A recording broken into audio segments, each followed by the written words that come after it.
les tireurs de pousse-pousse. Ils sont les derniers hommes chevaux.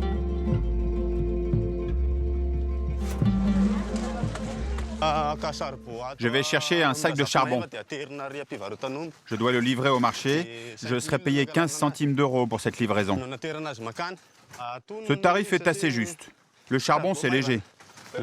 Le sac pèse environ 40 kilos. Rien de très lourd. Olivier, 23 ans, a déjà 2 années de pousse-pousse dans les jambes.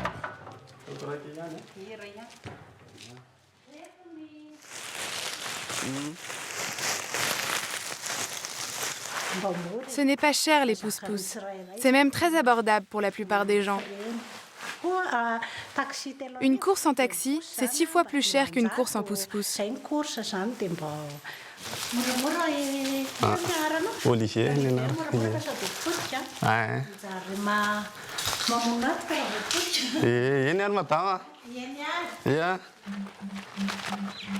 L'entrepôt se trouve à 1 kilomètre. Ce n'est pas très loin, mais la difficulté vient surtout des collines sur lesquelles la ville d'Ambouch est construite.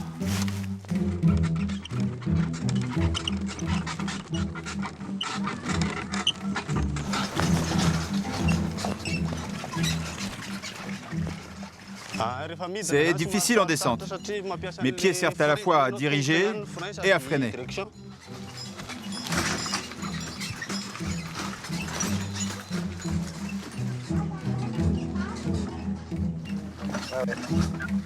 Au début, Olivier portait des chaussures. Seul problème, elles s'usaient trop vite pour son petit salaire. La première fois que j'ai tiré un pousse-pousse, j'étais épuisé. Mes pieds se sont mis à enfler et j'ai eu très mal au dos. J'ai demandé conseil aux autres pousse-pousse et ils m'ont dit « il n'y a rien à faire. Les ampoules, tu dois faire avec ».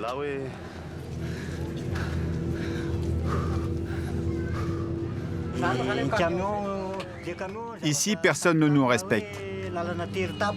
Les camions arrivent en force, les taxis ne nous cèdent jamais la priorité. Les voitures nous klaxonnent dans les montées parce qu'on ne va pas assez vite. Elles nous frôlent. C'est vraiment très dangereux.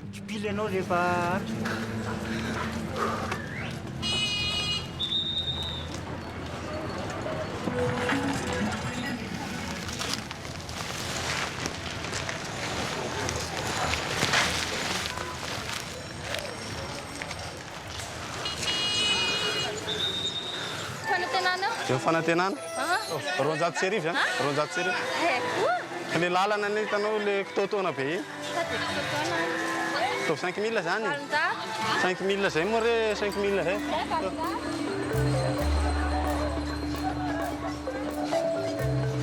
Manivaka eto amin'ny fiangonana va sa? Eno va?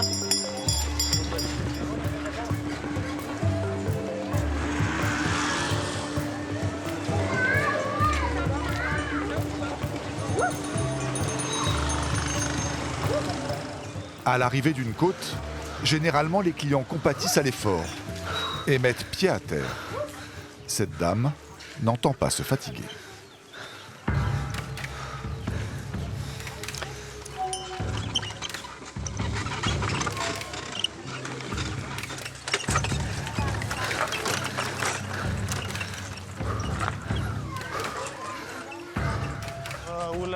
Les montées, c'est ce qu'il y a de plus difficile.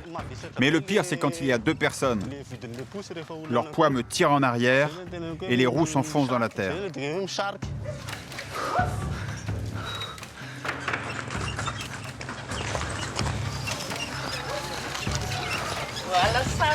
Pour le même prix, elle réclame même un extra.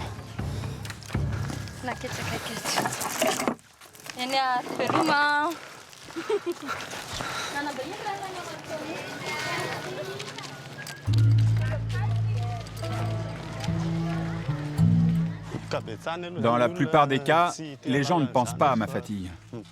Ils restent assis dans le pousse-pousse. Ils voient que je suis fatigué, mais ils s'en fichent. Les pousse-pousse comme Olivier ne sont pas propriétaires de leur carriole. Ils la louent 45 centimes la journée. Il faut 3 courses pour la rentabiliser.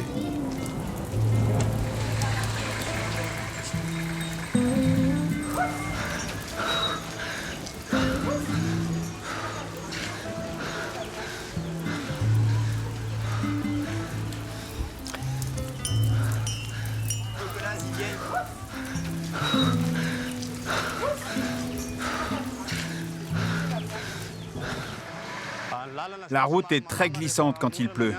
Il faut vraiment être prudent.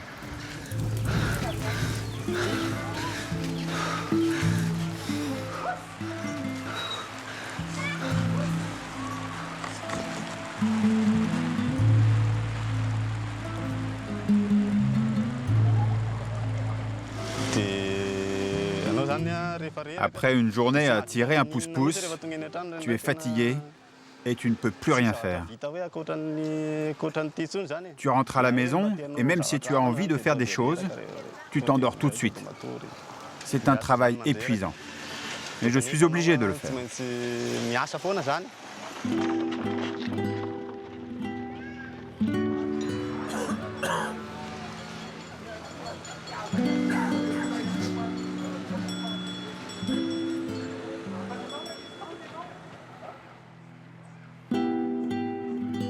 Olivier loue une pièce dans cette maison avec sa femme et son fils de 3 ans. La pluie a laissé des traces sur son corps fatigué.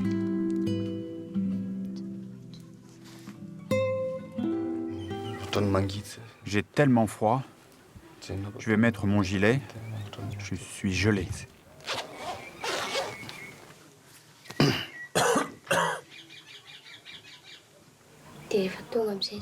Au milieu de la nuit, j'ai senti que ses vêtements étaient trempés de sueur.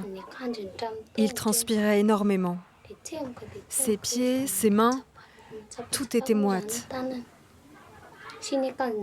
Je me suis collée à lui et j'ai senti qu'il avait une très forte fièvre.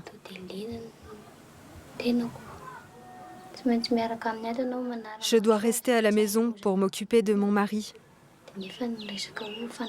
Du coup, personne ne travaille et on n'a pas d'argent pour acheter des médicaments ou de la nourriture.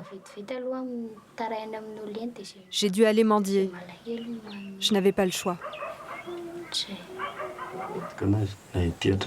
J'ai honte. Normalement, c'est à moi de nourrir ma famille. Si notre vie est si difficile, c'est parce que je suis tout le temps malade.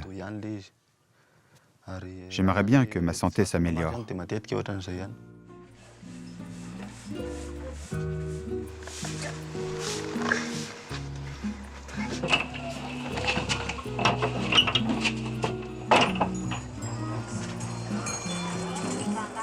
Question de survie. Malgré la fièvre, Olivier l'homme cheval a repris sa carriole.